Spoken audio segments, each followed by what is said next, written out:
Well, race car fans worldwide are mourning the loss of two-time NASCAR champion Kyle Busch after he died Thursday. We are joined by our very own Larry Sprinkle, one of the many racing fans reflecting on Kyle's legacy because of the job, but also just because of your interest in the sport. Always have been, yeah. Yeah, a great as a person kid, to yeah.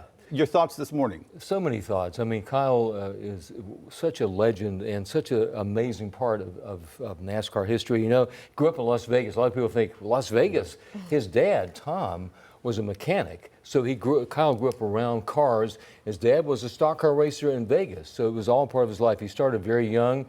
He was with three of the biggest racing teams in the history of NASCAR. And with Joe Gibbs Racing, 15 years, he was phenomenal.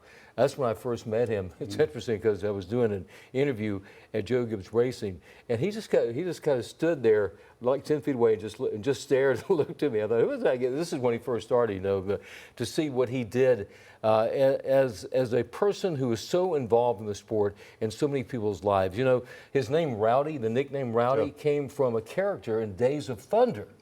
And that movie, which was filmed here, so he took on the name Rowdy and took the number 51 in the truck series. He was incredible in the truck series. There's so many things. I think one of the most ironic parts of this is the fact he was with Richard Childress Racing, which lost Dale Earnhardt Sr. back at Daytona back in 2001. So this racing team has lost two of the legends of NASCAR.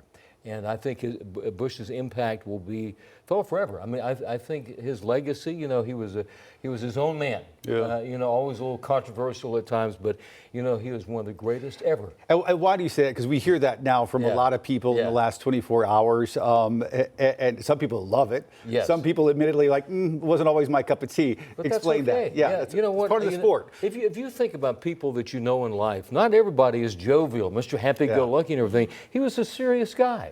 I think that was it. And because his nature is serious when he's on the track and around the track, people thought, well, who is this guy right here?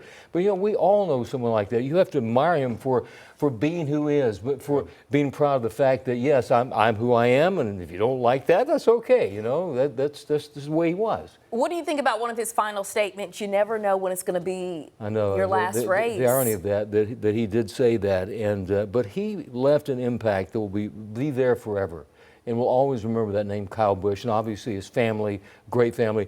I know his brother, you know, that's such a tragedy and a name that we'll always remember.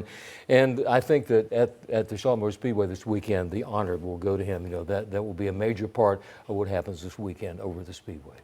All right, Larry, always good. Get your insight. Thank you.